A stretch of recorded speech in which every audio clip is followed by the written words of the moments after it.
All right, everybody. Welcome to another episode of the Freezin for NFC North Podcast, episode 182, NFC North Head Coaches.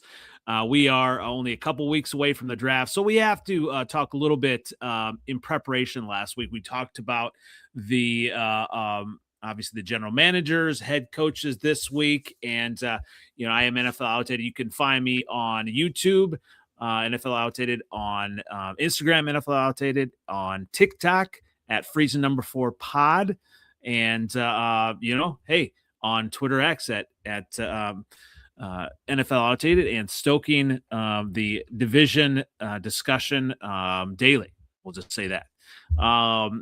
Always welcome, Dre. Glad to have you back. Where can I find you as we get started? It's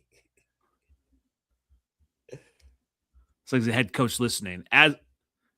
As we're trying to get him going, seventh letter, where can everyone find you? Excuse Dre, he doesn't have a GM. Seventh letter 4, Twitter X, same OG, Instagram, Facebook, and I'm froze again. I mean, this is the Freezin 4, so it's all about we're freezing. But are you freezing me on purpose, yo? I am not. I wish I had that ability. I don't have that kind of power. If I had that kind of power, I would put money down on my Bears retroactively to win the division. I mean, I did say they were going to win the division because we have our head coach, Ben Johnson, who proved in year one he belongs at the top, possibly. I mean, obviously we have some decent head coaches in the division. Dre will hopefully get you going here soon. And obviously, as we get going, we have quite possibly within the division, I think we might have top to bottom the best 4 coaches collectively of any other division in the football. I mean, would you agree with that, seventh letter? Yeah, once you unfreeze me, yes, I do agree with that. We do all of us have pretty good coaches. All of us, good, great in their own right. Yeah. Obviously Dan Campbell resurrected the Lions, so that has something to say with about that. Matt LaFleur, he's been decent. He's been in the postseason. I have to say something nice about him. They've been contending every year, so that's huge. Minnesota Vikings, Kevin O'Connell turned around that team. Obviously, we know him as the big KOC. Oh, God. And my guy, Ben Johnson, obviously, having a fantastic first year. Well, as seventh letter kind of gets his stuff figured out, Dre, where can everyone find you as we get started? You can find me on X Twitter. It's at Skullman Sports. Thanks for having me as always. All right. Okay. So we're talking about head coaches. So obviously I can talk about mine soon here, but let's go ahead and start with you. So we're kind of ranking the division coaches as we kind of prepare for the draft and all that stuff as well. So Kevin O'Connell, he is considered one of the better coaches in the NFL. So give us a case where Kevin O'Connell is the best coach or one of the better coaches in the division. So I'm going to put up his stats here. Dre, what do you like about Kevin O'Connell? I think like what he's able to do with, I guess, less, I think it shows is, I guess, his ability to coach. I mean, like he made, like, honestly, Josh Dobbs look like a decent quarterback for a little bit of time,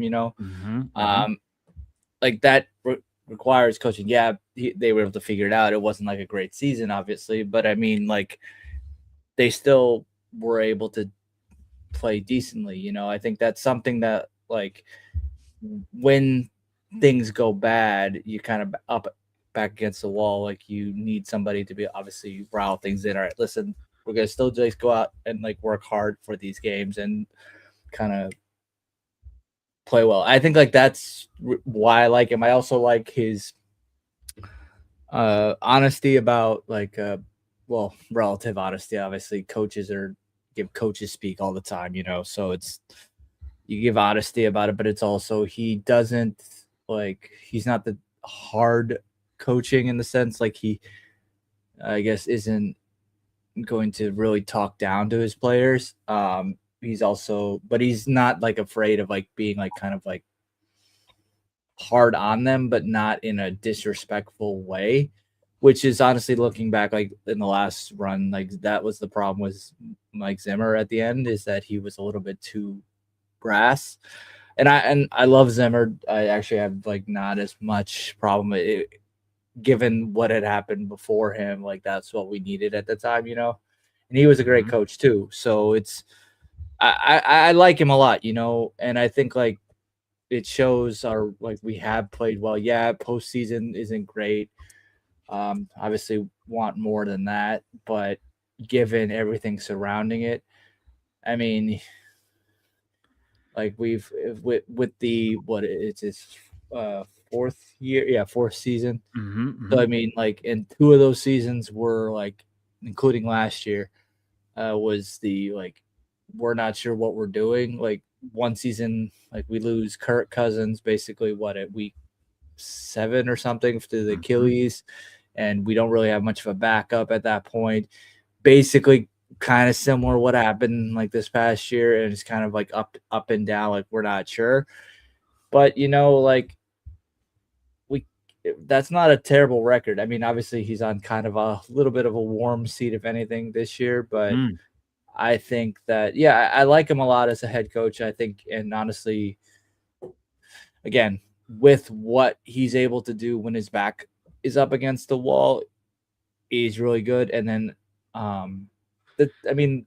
players respect him at the end of the day. And I think like that shows like season in and season out. Like people aren't giving bad words to him and anything like that. So that's why I like him a lot, at least. Well, and you look at okay, let's kind of try to list the starting quarterbacks under Kevin O'Connell. Obviously, Kirk Cousins, he played 17 games in 2022, and looks like he played 8 games. Then he had injury in 2023. So we've got Kirk Cousins. So who is the next most quarterback do you think that started the most games for the Vikings with Kirk Cousins? Well, obviously, you get Cousins, and then who else? Probably the freaking Sam Darnold. Sam Darnold is number 1. He started Sam Darnold, and then Cousins are the top 2. All right, so who is the third quarterback on this list for the under Kevin O'Connell with the Minnesota Vikings? Probably. Was it the rookie? What's the name? Hall? Hall? No. Was it Fake Favre? Ooh, which one's Fake Favre? He went to the same school Favre went to. What is his name? So the third one appeared in 13 games with the Vikings, including 3 starts in 2023. Mullins. Fake Favre. Mullins. Yeah. Okay. Mullins. I forget about him. All right, so 3 starts. Dobbs is next on the list. He played 5 games for the Vikings in 2023. Hall is the other one, 5th round draft pick. Played 3 games in 2023, and then obviously you got McCarthy, who played as well. So, and there were a couple of other quarterbacks last year as well. So, who else played last year for the Vikings, Dre? The rookie. What's his name? The rookie. Beat us. The old guy. Oh, Carson Wentz was the main. The Carson Wentz played. Yes. Yeah. Yes. And then Max Brosmer. Matt Brosmer. Yeah. Brosmer. So yeah, I mean, he hasn't had a lot to work with. Obviously, that 1 year with Sam Darnold, obviously Sam Darnold's balling out now, and now he's with Seattle. So quietly, he's done more, as you said, with less. And so, maybe he's the quarterback whisperer. And now, obviously, it's going to be an interesting reclamation project with Kyler Murray. So for whatever reason, Kevin O'Connell has been able to do a lot with the quarterbacks that maybe have been less. Yeah, that's what I was saying. And I have I won't talk too much down on McCarthy, but I mean, at the end of the day, we still had a winning record last year, and everyone, multi pundits and honestly everybody here, we talked down to how the Vikings played last year, especially in comparison to the year prior, and obviously with Darnold, obviously with Jones going, but we still were 9-8. Given how much people complain of how bad, quote unquote, bad the Vikings were, we were still 9-8. And I think that shows, honestly, coaching. I mean, obviously on we were bailed out on the defensive side of the ball with Flores too, but it's also that goes to show there's still a decent offense, at least on paper, being coached by O'Connell. Now, I will say he's not a perfect play caller, and I think he'll admit that too. But that shows. And you look at honestly Mike Tomlin, who has never up till obviously him walking away this past however many months ago it was, he never had a losing record, and people praise him for that. And so it's we had 9-8. Yeah, again, compared to a 14-3 season, that's not great, obviously, but it's still how can you praise one coach for never going below 500, and then when your coach does the exact same thing, he's he's terrible and all that, So I'm not given everything. I'm not too disappointed about last season, and I think coaching wise, yeah, with Kyler Murray, I think there's a lot to be. The ceiling's high, there's a lot there that can be, I guess, tapped into, and I trust KOC to do that. I mean, the biggest thing too, obviously, coaches eventually is the postseason. He's 0-2 in the postseason. So I mean, that has something to say as far as seventh letter, as far as if it's a good coach, right? Well, not really. It's quarterbacks, man. You know what I'm saying? Playoffs is the tournament. That's where all of the NFL's best teams get in there, and anybody can win. They ran up against the Giants and they ran up against the Rams one time. Those, the Rams is a good team. Giants kind of almost beat them a couple weeks before that. So it was it was kind of just right there. They knew they couldn't stop the run, so they just kind of Barkleyed them to death, and Kirk Cousins kind of depended on Hawkinson on fourth down. I don't know about Hawkinson. Yeah. All right, so he does have the coach of the year in 2024. Yeah, he shouldn't have that, but all right. All right. He lost to us twice. By the way, that year he lost to us twice. We had the best record in the league. Whole defense and team decimated, especially the defense, and it still was 15-2. And he still gets played coach of the year. That was bullshit. But you look at the prior year in comparison. Y'all didn't gain very many players or any key players. We lost, and that we didn't want to pay him, Kirk Cousins, and then so we had that quarterback issue to come back from and then we obviously at that point lost McCarthy, who was supposed to be the starter. Darnold comes in, and then they go 14 wins. No one was really predicting them to go that high. It's nobody believe in Kirk Cousins like that. You know what I'm saying? Right. But when you're basically you're at a rookie at that point, and then a veteran, a guy who's been passed around as a journeyman, as a coach that.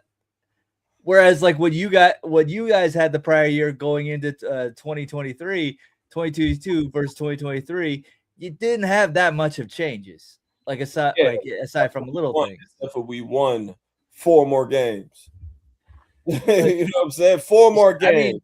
No Elaine, no Aiden Hutchinson, no Carlton Davis, no other pass. We had to trade for a pass rusher before Thanksgiving. Who else did we lose? We lost David Montgomery at one point. We lost who else we lose? We lost 15 people who was calling people off the streets. We beat the Packers with like 8 players off the practice squad. You know what I'm saying? And they went to the playoffs.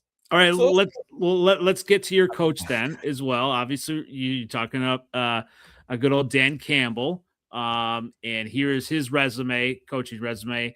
He's got 55, 45, and 1, 55% winning percentage, 2-2 in the playoffs, 5 seasons, 2023 Maxwell Club Coach of the Year, and what is that? It's one of the Coach of the Year awards. It's the off Broadway version. That's Trump awards, man. That's one of the Donald Trump awards, man. I don't even know what that is, man. Dan Campbell came to the Detroit Lions. We had nothing. Mm-hmm. We had nothing but draft picks. You know what I'm saying? We had nothing. We start off the year with a whole bunch. Half of the 75% of the team was gone the next year. Coming there, we rip off like 8. We won like 8 out of the last, or 7 out of the last 8 or 9. You know what I'm saying? We beat the Packers. We kill Aaron Rodgers. We kill him. He's dead. He's out of the division. He didn't want to come back. He knew it was over. Next year, we only lose to the Packers and the Bears. We 4-2 3-2. How we do it? We play y'all 6 times. We're 4-2 in the division. We go to the NFC Championship that year. The year after that, 15-2. Swept the division. All right, this year we fell off because we lost a couple people again. But we sweep the NFC Championships this year in the regular season. Blew them out. Blew them out the worst. Beat them as bad as they ever been beat the whole season. You know, going back to 2023, so that was Campbell did lead the Lions to the number 1 seed in the NFC for the first time in their history. So they hadn't done that. Obviously, first division title. 2024, he did that. 2024. Okay, NFC Championship. That's okay. 2023. That's right. Yep. The Lions did clinch their first division title since 1993. So yeah, it was a complete and dramatic shift. And the Lions are one of those teams that, they have been bad for so long that, they're easier within the division to root for. He has a reputation for going for it on 4th down. Now look at y'all. Everybody doing it now. Everybody's doing it. Yeah. So he's a trendsetter. He changed the game. Everybody doing it now. Everybody doing the trick plays. Everybody going for it on 4th down. Dan Campbell did that, man. He going to the Hall of Fame. Watch, even if we don't win a Super Bowl. Watch. He's a great coach. I love him. I can't stand it. I'm a Detroit Lions fan for over 30 years. Mm-hmm. When he goes for it sometimes, I clench I'm like, why are we doing this? Why are we doing this? Oh, we got it. Like, that's how he is. He gives me confidence and trusting the process, because it ain't like he just doing it to be doing it. You know what I mean? Mm-hmm. He believes in players. They love, until this year, you know what I'm saying? Everybody's mad that they're not getting re-signed, but it's a business and you 31 now. I can't keep you. But everybody loves playing for him. And hopefully, we draft well this year and we back to where we belong. But I love Dan Campbell. He's not I wouldn't even go far and say he's not an X and O guy. You know what I'm saying? They probably think he's a lump of, just a lump and a meathead. But I see the brilliance in his coaching style. Some people don't. I do, because I think it's more than just X's and O's, because a lot of coaches have that. But he beats them all. Them all. You know what I would say? Not in 2025. All right, we lost to y'all. Y'all finally beat us, y'all. What I would say about Dan Campbell is obviously kind of learning from how he brought Ben Johnson along, and obviously offensively this year, he was allowing his offensive coordinator to call the plays, and then he switched it up, and it was only realized because he was wearing glasses, on the sideline to look at the play calls, look at the play sheet. So, but when you look at how he's conducted himself in just how he didn't throw his offensive coordinator under the bus, and he tried to kind of, say that's basically how Ben Johnson did it. And, I don't see that as throwing shade at the Bears head coach. I see that as, saying, okay, well, look, you got a top head coach who went through that process and really trying to build up his staff. So, I believe that's really the whole kind of, culture shift. So, I think Dan Campbell is a solid coach. He's the best coach in the division. I mean, we'll see about that, right? It's either out of him or O'Connell, but okay. Well, let's. He just did it. They done it before, you know what I'm saying? And O'Connell always comes in with, even if they're not that good, they still play hard. You know what I mean? It can have a lot to do with having Flores too, a defensive coordinator too. Because that attacking style of defense, even if the personnel ain't all that, they still create turnovers and keep them in the game. You don't see nobody blowing the Vikings out. So it makes a difference. Yeah. I mean, as far as, a team not being, just completely, out of the game early on. But let's go ahead and go to we don't have Trev here, but let's talk about Green Bay Packers head coach Matt LaFleur, 79-46-1, 631 winning percentage in 7 seasons. Postseason, he's 3-6, 1 win under Jordan Love and 2 wins with Aaron Rodgers, quarterback that should not be named. He does have 3 division championships, all of them. Aaron Rodgers. MVP. So, yeah. All right. And really, I mean, it kind of stoked the fire of maybe Aaron Rodgers getting those MVPs by, drafting Jordan Love. But all right. So who wants to give Matt LaFleur, some love here? We just move on to Ben Johnson at this point. We don't want to talk about Matt LaFleur. I think Matt LaFleur, he's a good coach, X and O's and everything. Goop kind of drafts good players for him. But he's just I don't know, man. Sometimes it's like he's faking it. You know what I'm saying? Like he a lot of those wins, even the NFL kind of, I don't know, it just kind of hit a downturn. So the Packers always kind of end up with enough wins to sneak into the playoffs every year, even if they come in I think they came in 3rd in 2024. They're still crept in the playoffs. You know what I'm saying? Like they ain't always the 7th seed. Right. So they kind of sneak in. They got Jordan Love is too up and down, and I don't know if that's Matt LaFleur's fault. I don't know. But it's he's a good coach. It's just he's so emotional. I could tell. Like some of the decisions he makes, like all the losses to the Bears last year, the last minute, like it's all his fault. All of them. Every last one, every last loss, I'm just looking at it like, man, they letting these motherfuckers score. Oh my God. Why is he letting the Bears constantly blitz him and he not do nothing the whole 3rd quarter? Like why? He's not doing nothing. So it's if he was to get fired, he'd be jobless for a day. Yeah. So what I mean? Well, and they gave him extra money, so because he's in the playoffs, and they can blame it on injuries. They can blame it on Matt LaFleur being hurt. You know what I'm saying? They can do that. That's about it. But he is a good coach. Like I say, like he's not a bad coach. He's just kind of the same. And then you would fire a coach with a 63% winning percentage. You know what I'm saying? That's kind of hard. It is, yeah, because what other options are out there? And when you look at, I think what Packer fans are, expecting, they're expecting playoffs, and for whatever reason, they're still expecting Super Bowls, which it hasn't happened in 15 years. Sorry, Packer fans, but they're expecting to compete. They're expecting to compete, and I mean, do you start over with the new coach? They went with Matt LaFleur, right? Again, and there are some Packer fans that were not happy about that, especially some in the media. Look, you talked about his decision making at the end of the game. I mean, back in 2021, Aaron Rodgers was not a fan of him going for the field goal on fourth and goal from the 8 when trailing by 8 points. Just over 2 minutes remaining in the NFC Championship game. So that's what I wonder.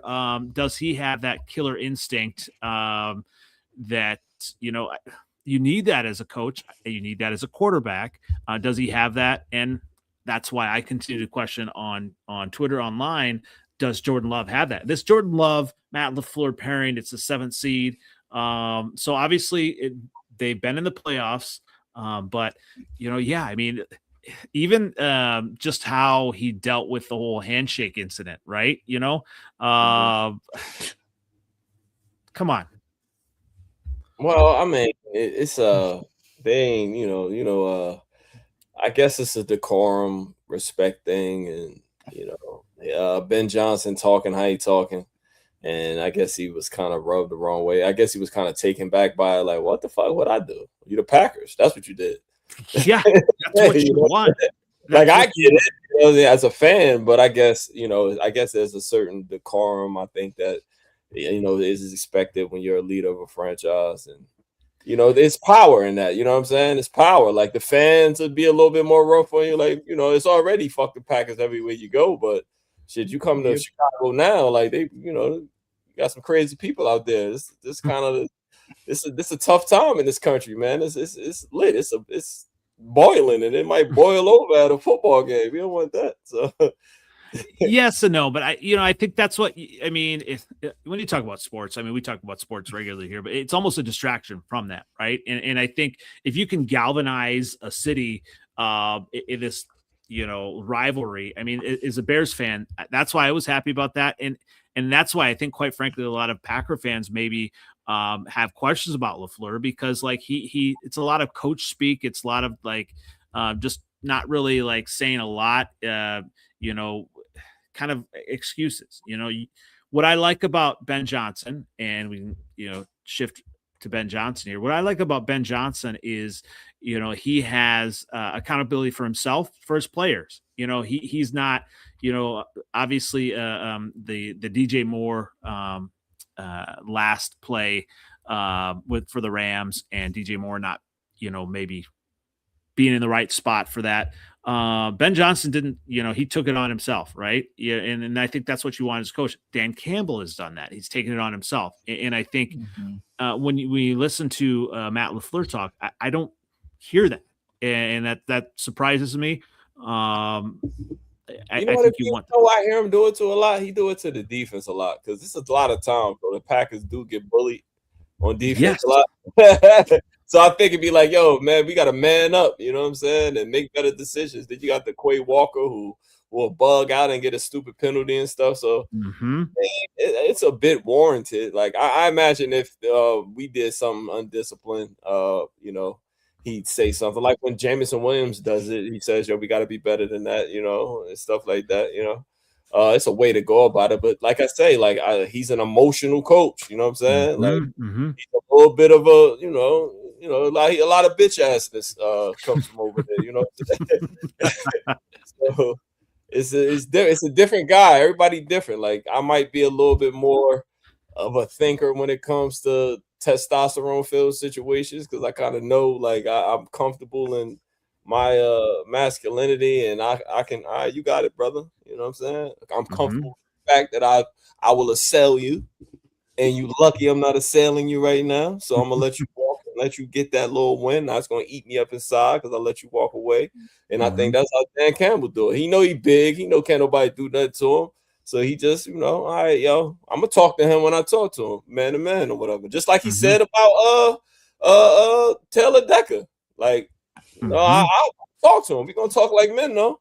What is interesting? You talk about Taylor Decker as well. Like, it came out that he would definitely not want to play for a division rival, but he named, I believe, the Packers and the Bears. He didn't name the Vikings. So maybe they don't see the Vikings as a rival.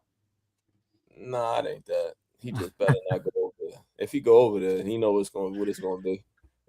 He know what it's gonna be. I don't even think he'll be mad to go to the Vikings, because nobody really hates the Vikings like we hate the Bears or the Packers. That's fair. That's absolutely fair.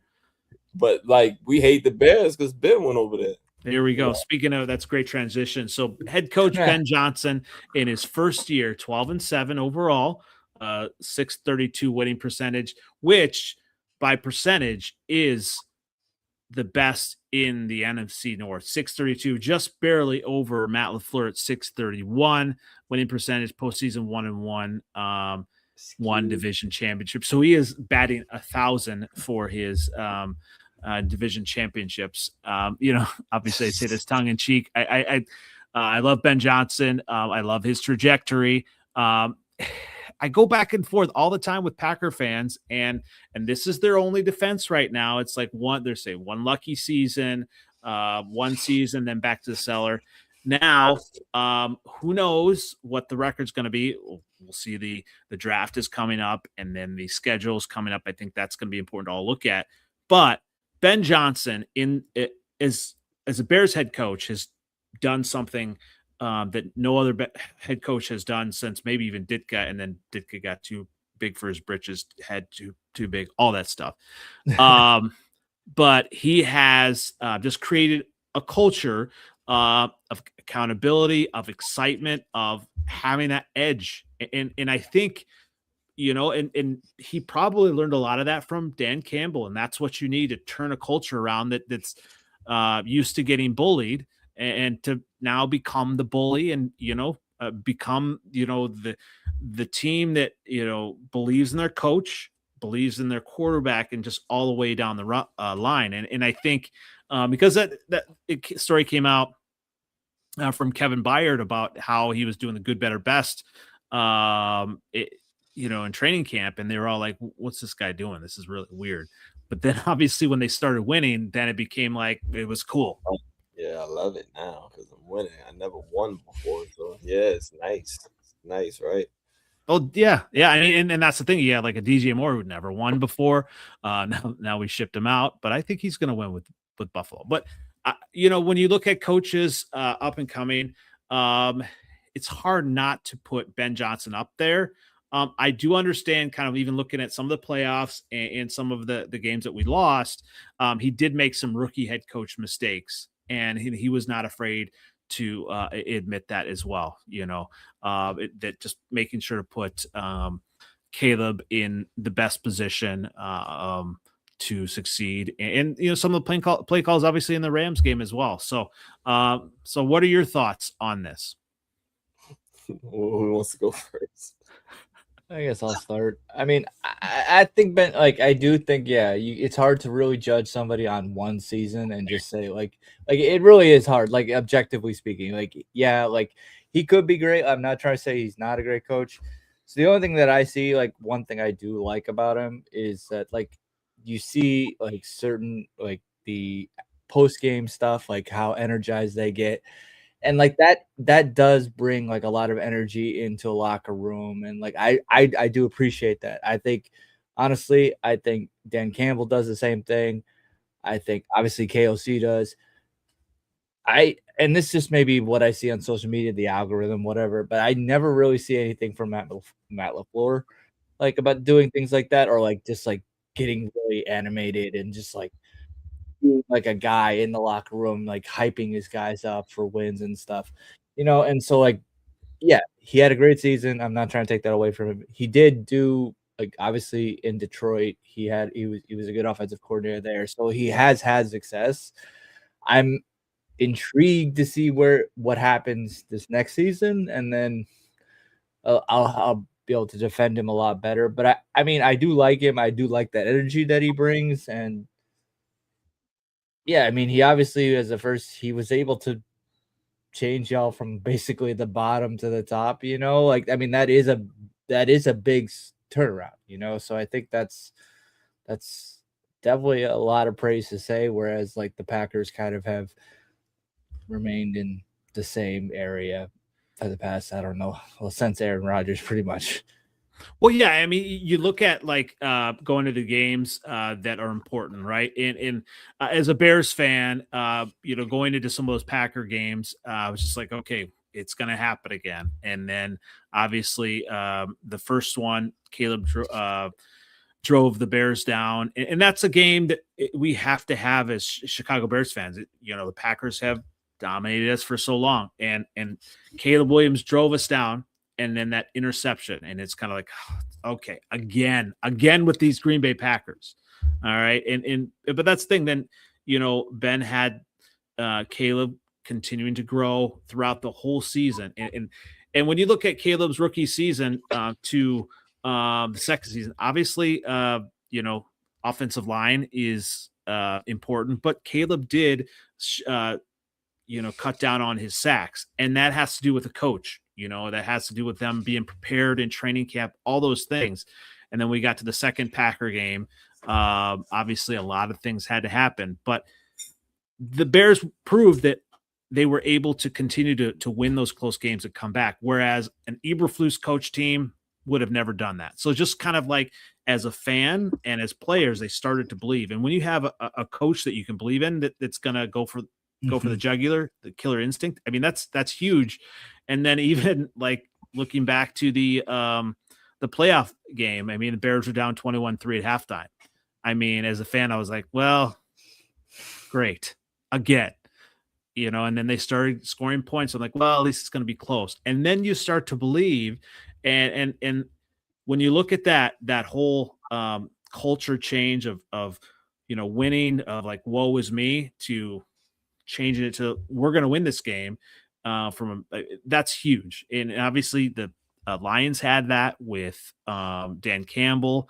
I think regular season wise, you have that with Kevin O'Connell. But I mean, as Vikings fans, Dre, are you still kind of like, I mean, if you get in those big games, I mean, I spent about 10 years in Minnesota. I understand, like there's hope, but then you're like, maybe. I mean, do you kind of have that with O'Connell, that you feel like he's maybe one of the best coaches in the Vikings, I don't know, recent past, other than maybe Dennis Allen?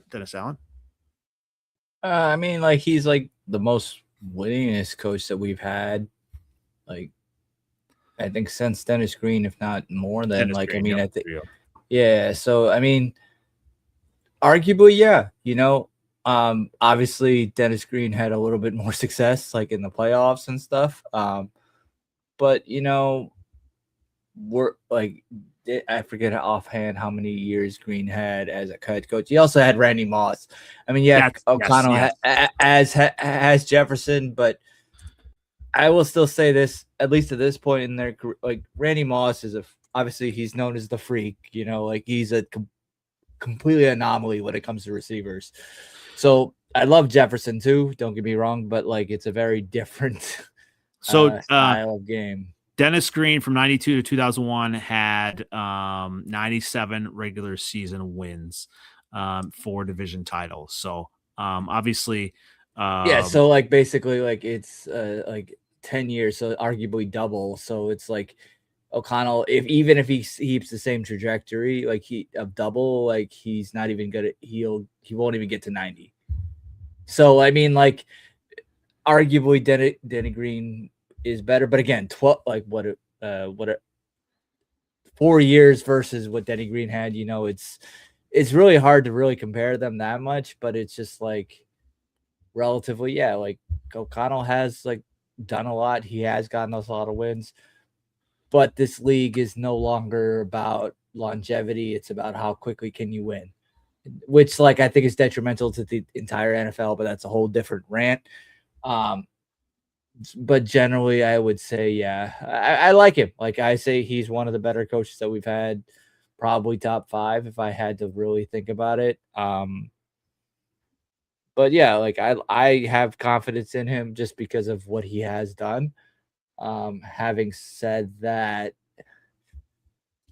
I don't know what's going to happen next offseason. Obviously, the leadership is willing to fire people that are extended the year before, so I don't know if that's like how that's going to turn out. And again, the Wolves do have arguably the best safety net, like I've said this before, in their defensive coordinator. Like they have, like if Kevin O'Connell doesn't work out, Flores is right there. They don't even have to hire somebody. They don't have to go into anything. He's right there. So, it's one of those things. I trust him, but as this league has shown, coaches are kind of All right, so they can go. Let's go ahead. I'm going to start with you, Dre, and then I'm going to move you seventh letter. I'll say, Dre, rank your 4 division head coaches 1 through 4. I would say at the top 2, I'm going to be a homer, and I'll say obviously KOC, but then I'll say Campbell after that. And then Johnson, close, but again, 1 season, so it's hard really to compare him. But then I would say LaFleur's at the bottom. He's a good coach, like seventh letter said, but I think like Johnson has a little bit more fire in him than at least from what I've seen. All right, so this is your rankings of the division head coaches. KOC number 1, Campbell 2, Johnson 3, and LaFleur is 4. All right, seventh letter. I mean, what are your thoughts on that list and your head coaches? It's about right. That's about how I was going to do it. I was going to go Campbell, of course. You know, I'm a homer. Campbell, O'Connell, and I would put Johnson over LaFleur only because it's a little bit more upside to Ben Johnson, given he just kind of started the program there. So and he did beat him in the playoffs. So twice, he beat him twice in a row. He gutted him. You know what I'm saying? It's like he snatched their heart, so they probably won't beat y'all for a long time. All right. So I'm going to put up. All right. So this is your head coach list. So this is what I get on social media a lot of times from the Packers.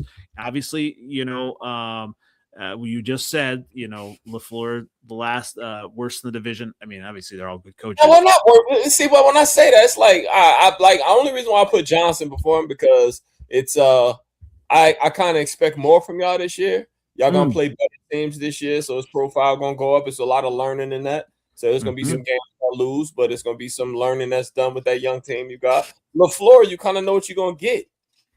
You know what I'm saying? He's gonna be 10-6, or 10-7, 11-6, or something like he gonna find a way. They gonna 9-7-1, yeah. Yeah, they always gonna be in a playoff somehow. And then when they get Micah Parsons back, they're gonna make a rush at the end and lose first round to us or somebody. Okay, so that's the big thing I'm getting from Packer fans online is that, you know, say, well, Bears didn't beat LaFleur didn't beat, or Ben Johnson didn't beat LaFleur when they were fully healthy. So all these excuses for Packer fans now that these health and all this. No such thing. No such thing, bro. I went 15-2 with the whole team hurt. So it doesn't matter. You play you that's what coaching is for. You know what I'm saying? The Bears was hurt half the year too. They were, yes, absolutely. Their whole linebacker core was out for the Steelers game. Obviously, it wasn't against Aaron Rodgers, but we still found a way to win. Yeah, so their injuries, and obviously Micah Parsons is a huge injury. But when you look at the totality, I mean, it's more than just one player. It has to be. I've got some good old friends. So I got to earn some new friends, Packer fans, I believe. Dave Tex Jacobs and Nate Chickens. Great guys here. Great guys. Packers got a high floor, low ceiling, eat our veggies this season. I mean, the Packers are going to miss Micah Parsons for the first 3 to 4 games. So, I mean, they may be 0-4 by the time they face anybody. They got the 3rd place record. Second place record. It's still relatively second place. Second place record. Second place. I mean, like it's the Packers. Like I said, the Packers good. They beat good teams and lose to sucky ones. You know what I'm saying? Yeah. It's just the way Jordan Love plays. He's too up and down. If he can, you know, string together some consistency in his game, then I'll probably feel a little different. But I just think, you know, Jordan Love is just first, second quarter against the Bears looked like the best quarterback in the world. And then second half, if it wasn't for a screen, he wouldn't have did nothing. You know what I'm saying? Yeah. That's it. Like, you look crazy. All right. So are you ready for my list? Oh, God, yo. In the crown already. Jesus Christ. All right, here we go. Ranking, according to NFLOutdated, ranking the top quarterbacks in the division, or the head coaches in the division. I am going to rant. Dan Campbell is the best in the division. He has proven it. All right. He's done it over all these years. And that Maxwell Coach of the Year proves it. I'm going to say Ben Johnson is the second best. You know why, Dre? Why?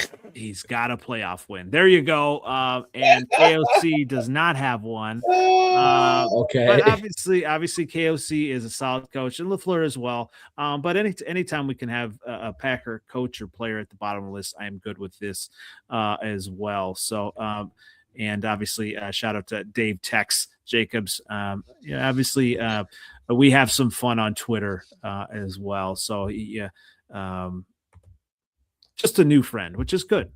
New friends are good. All right. So, looking at the head coaches, I would like to even, look at the defensive coordinators, and we can maybe even do that next week. But I mean, we got time.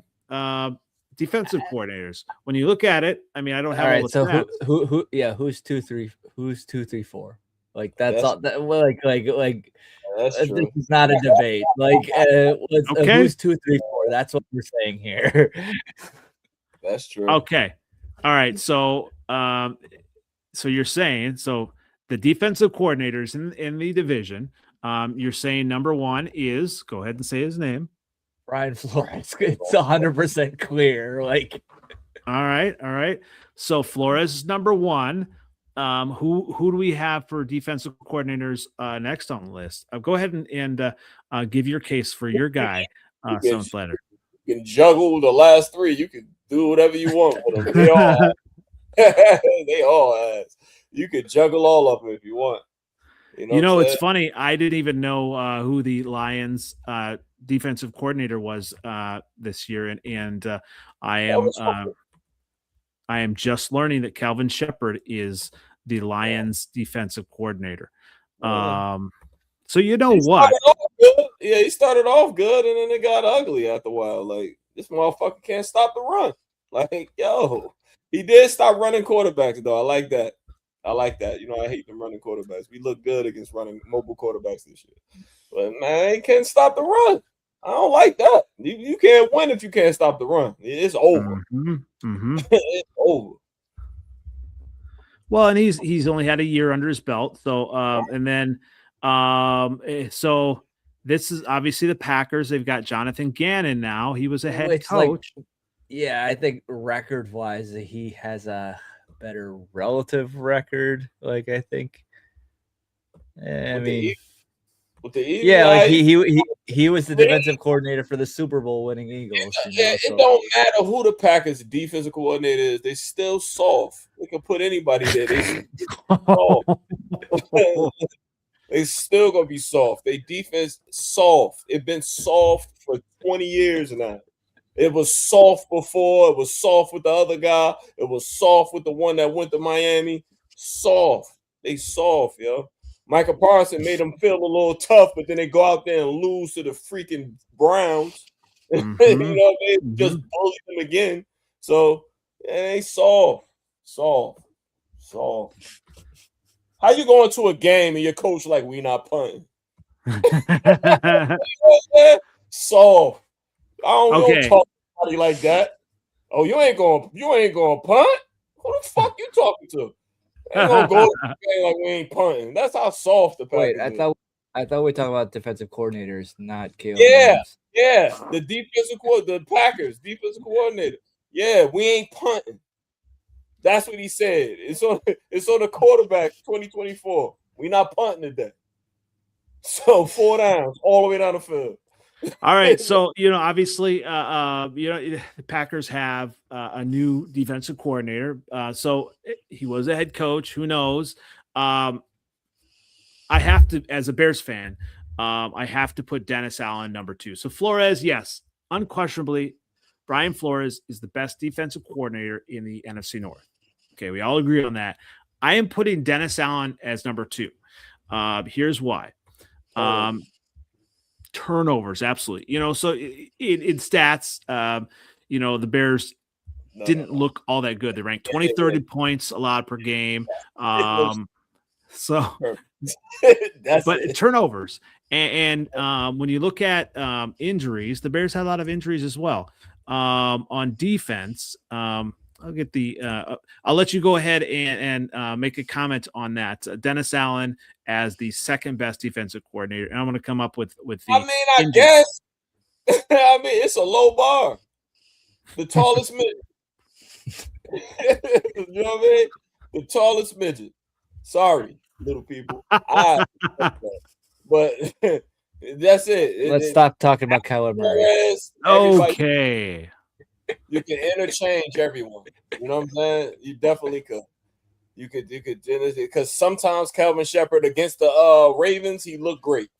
So, you know what I mean? Dennis Allen, only reason why he get number 2, turnovers. But other than that, we was running on y'all, throwing on y'all, whatever. It didn't matter. Well, and obviously it makes a difference. And you would know this as well with the Lions. When you have all the players out, you have to do some different things to disguise coverages. Obviously, I think the Vikings, Flores has done more with less on defense for a few years here.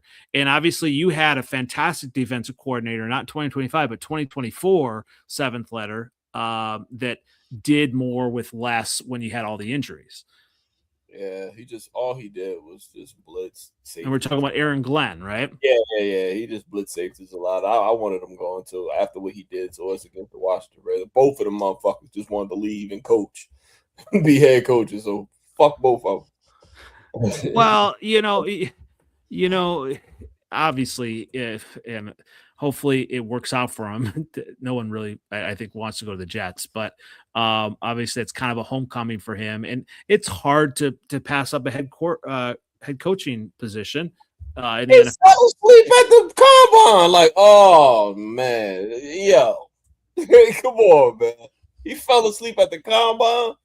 He did. Oh, he'll be back. He'll be back in Detroit next year. He's another. No, don't come back to Detroit. But that's Dan Campbell's friend, so he's gonna want him back. But he fell asleep at the combine. How crazy did that look?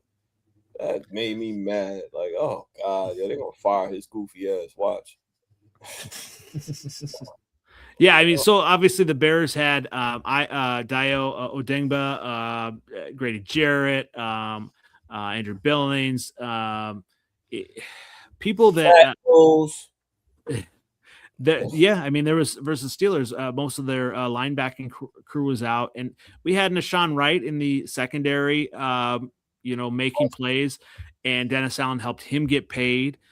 So you look at all the things that Dennis Allen has been able to do, and now obviously going to 2026, I'm excited for him to actually get players that I think fit his system. Kobe Bryant's going to help, and faster, quicker players. So what Dennis Allen has been able to do and really kind of infuse a toughness. That was one thing I was worried about kind of going into 2025 is we had a decent defensive coordinator as a head coach. And he did some good things defensively, although he did a lot of things poorly. But the Flus actually was a decent defensive play call.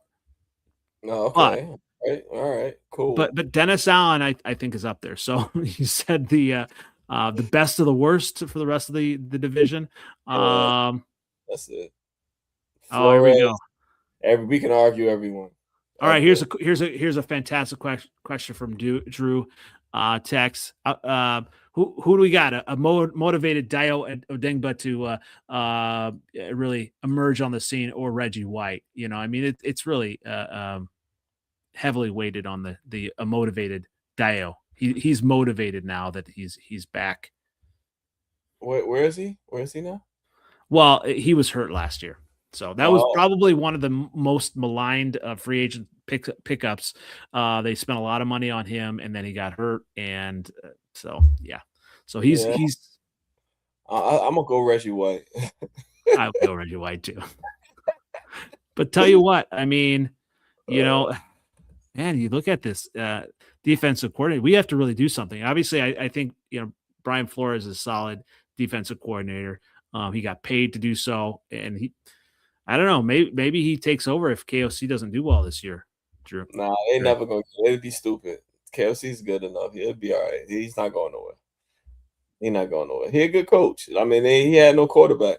His quarterback kept getting hurt. That's not his fault. You know what I mean? Sam Darnold is had scary eyes against good teams when he had, Kirk Cousins is a bum, but he get you through the regular season. Then he got hurt his last year. So it's like, it's not his fault. He never really had a quarterback. He won with the astronaut, man. You know what I'm saying? Like, he's a good coach, man. It's a good coach. I don't know. All right. So we are saying that the best coach in the division is Dan Campbell. We all agree on that? No, he don't. He's got the homer with KOC. But that's all right. I think that's understandable. That's understandable. That's all right, man. I don't know how many times he ain't never sweep us. So, he swept us this year. Shit, you're right. There you go. Yeah, but it meant nothing.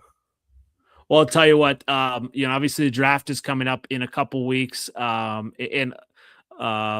we're gonna have to do maybe a mock draft next week, something like that. I'm not really a big fan of mock drafts and all that, but I'm kind of helping out with some this week as well. But when the draft comes, then we'll know all the new prospects, the new shiny toys that each team will have to promote and all that. So, I definitely appreciate the discussion tonight. Lots of good comments and lots of good thoughts from both of you. And as we close out, Dre, where can everyone find you? Oh, you got to unmute yourself. Yeah, sorry about that. You can find me on X, Twitter. It's at Skullman Sports. Love talking Minnesota sports in general. So, this has been fun. Thanks for having me once again.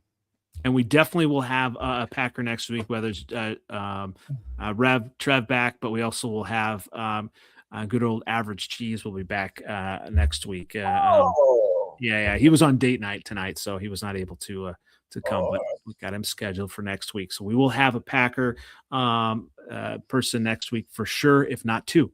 Always have our Lions guy, 7th letter. I always appreciate your passion and thoughts. Where can everyone find you as we close out? 7th letter 4 on Twitter X, same OG on Instagram, Facebook. Pleasure to see you guys. Hope the weekend is warmer. It's getting there. It's getting there. And you know what else? What else is getting there? Oh God. My Chicago Bears. They're getting there. We had one piece left, and now we have Khalif Raymond, and it's Super Bowl bound for us. Super Bowl bound. That's my boy, yo. I named my dog after him, yo. You can find me on Twitter, X at NFLOutdated, on YouTube, and you find us on Instagram and also Freezin 4 pod on TikTok. Definitely appreciate you guys, and we will catch you again next week. Once again, this has been the Freezin 4 NFC North podcast, and we're talking head coaches, and draft is coming up. Thanks again, everybody. We'll catch you next week. Peace.